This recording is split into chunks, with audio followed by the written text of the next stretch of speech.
Bonjour à tous, ici Pauline Roche. Bienvenue sur ma chaîne dédiée à la santé et aux avancées fascinantes en biotechnologie. Si vous êtes curieux de découvrir comment ces innovations transforment notre bien-être et notre avenir, n'hésitez pas à vous abonner pour ne rien manquer.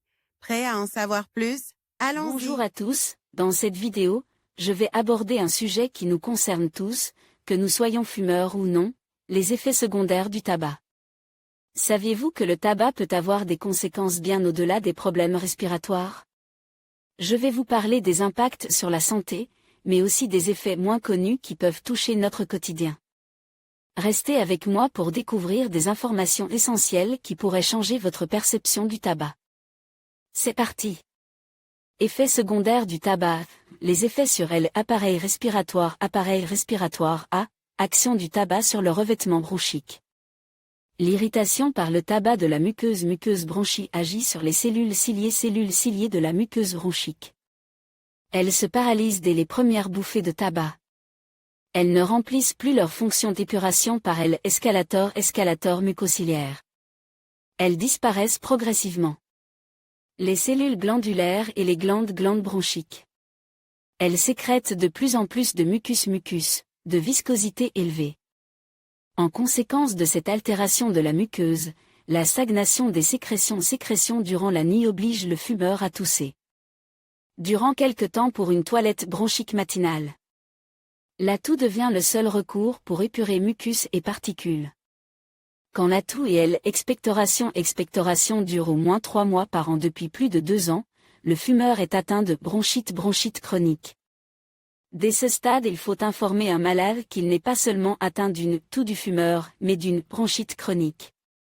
Maladie grave tuant 2 fois plus que les accidents de la route. Une transformation métaplasique de la muqueuse va survenir avec la poursuite de l'irritation tabagique, fait le lit des cancers. Du poumon, cancer du poumon, mais plus d'1 an pour disparaître après l'arrêt total du tabac, les retinoirs à forte dose peuvent accélérer cette réparation. B. Action du tabac sur la fonction respiratoire. Les 10 ou 15 premières années du tabagisme, la fonction respiratoire reste proche de la normale, seuls des tests fins, comme l'étude de la partie terminale de la courbe débit, volume, figure, peuvent déceler les premières anomalies. L'arrêt du tabagisme même pour une période courte de 48 heures diminue parfois très rapidement et de façon importante ses sécrétions. Laisse une fonction respiratoire normale. Cette diminution des sécrétions est facilement observable en endoscopie bronchique, même après 24 heures seulement de sevrage en tabac. Cette hypersécrétion traduit une atteinte des grosses bronches. La bronchite chronique obstructive, s'installe après une dizaine d'années de tabagisme, traduit une atteinte plus importante. Des petites bronches, peut être décelées par simple spiromètre, baisse du VEM, provoque une dyspnée perçue par le fumeur à l'effort. L'atteinte des petites bronches est responsable de la perte de la fonction respiratoire. Et parfois non parallèle à l'atteinte des grosses bronches et de l'augmentation des sécrétions bronchiques qui l'accompagnent. Est ainsi souvent révélatrice, est responsable d'une perte non réversible de la fonction respiratoire, et plus réversible. Mais l'arrêt du tabagisme la stabilise. L'emphysème centrolobulaire traduit un stade de plus de la BPCO. Les centres des lobules pulmonaires s'essoufflent. Les parois des alvéoles disparaissent, diminuant d'autant la capacité vitale au profit d'une augmentation du volume résiduel. La dyspnée va devenir de plus en plus intense, gênant le moindre effort, puis vont apparaître les signes de cœur pulmonaire chronique. C. Action du tabac sur les macrophages alvéolaires pulmonaires. Les macrophages alvéolaires pulmonaires assurent normalement l'épuration des particules de petite taille. Chez les fumeurs, il existe une augmentation du nombre de macrophages alvéolaires. Une diminution de leur pourcentage au lavage alvéolaire, les macrophages sont incapables d'assurer correctement leur fonction. Les tests d'adhérence et de phagocytose sont perturbés. La fumée du tabac est toxique pour les macrophages alvéolaires, rend de ce fait le poumon plus sensible à d'autres polluants. car les macrophages ne peuvent pas jouer leur rôle normal en l'épuration. B.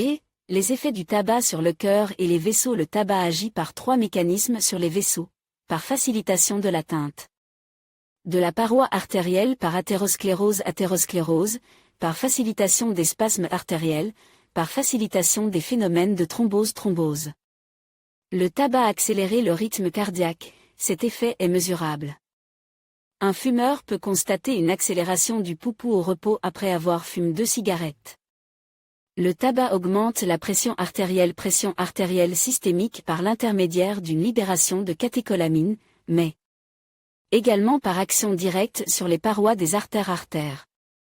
L'athérosclérose favorise également l'HTA et les cardiopathies hypertensives, les atteintes vasculaires, et en particulier les artérites des membres inférieurs sont aussi très liées au tabagisme. En cas de sevrage, l'artérite s'arrête d'évoluer. En cas de poursuite de l'intoxication, la maladie continue d'évoluer conduisant à des pontages ou des amputations successives. Le tabac agit sur les artères coronaires par dépôt des athéromes, par action sur la musculature artérielle coronaire. Les spasmes coronaires sont bien visibles en coronarographie lors de la consommation d'une cigarette ou absorption. Absorption de nicotine, test de detection. C. Les effets du tabac sur les organes. A. Sphère or. La combustion du tabac produit des effets toxiques maximum sur les organes les plus proches de l'origine de la fumée. Les lèvres et la langue, surtout chez le fumeur de pipe, sont soumises à des températures très élevées. Elles souffrent de brûlures chroniques. La chaleur participe également à l'altération des muqueuses qui entraîne une destruction des papilles gustatives, une altération des lobules olfactifs contribuant à diminuer le goût, une moindre possibilité de défense contre les infections microbiennes. Une altération des cordes vocales, la voix devient rauque et désagréable, une toux d'irritation chronique. Des lésions précancéreuses et cancéreuses.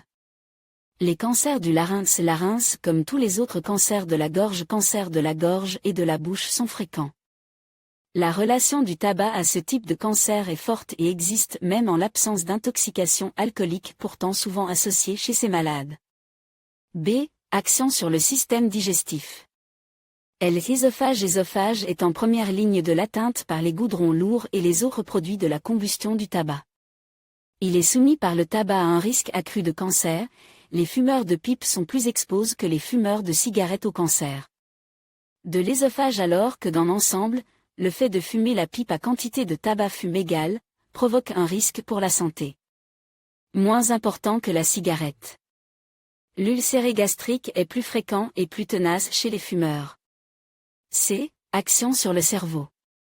Un certain nombre de substances présentes ou produites secondairement par la combustion du tabac sont capables de passer à travers la membrane qui sépare le sang et le liquide céphalo-rachidien qui baigne le cerveau. À court terme, le tabac provoque une certaine excitation et parfois des céphalées. Coupe partiellement l'appétit. Cet effet anorexigène du tabac explique en partie la prise de poids qui survient fréquemment quand on cesse l'intoxication tabagique. L'appétit redevenant normal, la tendance est de manger plus. Des nausées, en particulier en début de tabagisme. À long terme, ce sont les artères du cerveau qui s'altèrent et s'obstruent progressivement. Ces altérations sont source d'accidents vasculaires cérébraux. Ces accidents se caractérisent par des troubles de conscience, des vertiges, des troubles de la parole, des troubles des sens, des paralysies diverses. Ils peuvent ou non régresser en quelques jours ou quelques mois. D. Action sur la vessie. Les produits toxiques du tabac qui passent dans le sang sont en grande partie filtrés et concentrés par le rein. L'urine chargée de ces produits toxiques concentre stagnant dans la vessie en miction a le temps d'y exercer ses effets toxiques. E. Action sur la peau. Le tabac joue un rôle néfaste sur la peau, par effet externe de la fumée et interne sur la vascularisation de la peau et sur les fanères, ongles et cheveux. F. Une exposition prénatale au tabac pourrait influencer le risque de dépendance future. La question du rôle de l'exposition ou périnatale au tabac dont le risque de dépendance ultérieure au tabac se pose pour les raisons suivantes. Des données expérimentales suggèrent qu'une exposition prénatale à la nicotine pourrait entraîner une vulnérabilité ultérieure à la dépendance à la nicotine et d'autres composants de la fumée de tabac traversent la barrière placentaire. Et le tabac a des effets démontrés sur différents aspects du développement fœtal, ainsi que des effets très probables sur le développement du cerveau. L'exposition prénatale pourrait donc aussi intervenir dans le risque de dépendance. Actuellement en France, 25% des femmes enceintes sont fumeuses. Avec une fréquence aussi élevée, si l'exposition prénatale au tabac entraîne effectivement un risque de dépendance ultérieure, l'impact pourrait être important en termes de santé publique, même si le niveau de risque est relativement faible. Les risques d'une augmentation de l'usage du tabac chez les enfants de mères fumeuses pendant la grossesse est réel et c'est l'augmentation que l'équipe considérait plus nette chez les filles que chez les garçons. Une étude récente provenant d'une autre équipe américaine porte sur la dépendance au tabac chez les jeunes adultes, 17 à 39 ans. Elle montre une augmentation du risque de dépendance au tabac uniquement chez ceux dont la mère fumait au moins un paquet par jour pendant la grossesse, et ce indépendamment du sexe. En conclusion, les effets secondaires du tabac sont nombreux et préoccupants. Que ce soit sur la santé physique, avec des risques accrus de maladies cardiovasculaires et de cancer, ou sur la santé mentale, où le tabagisme peut aggraver l'anxiété et la dépression, il est essentiel de prendre conscience de ces dangers.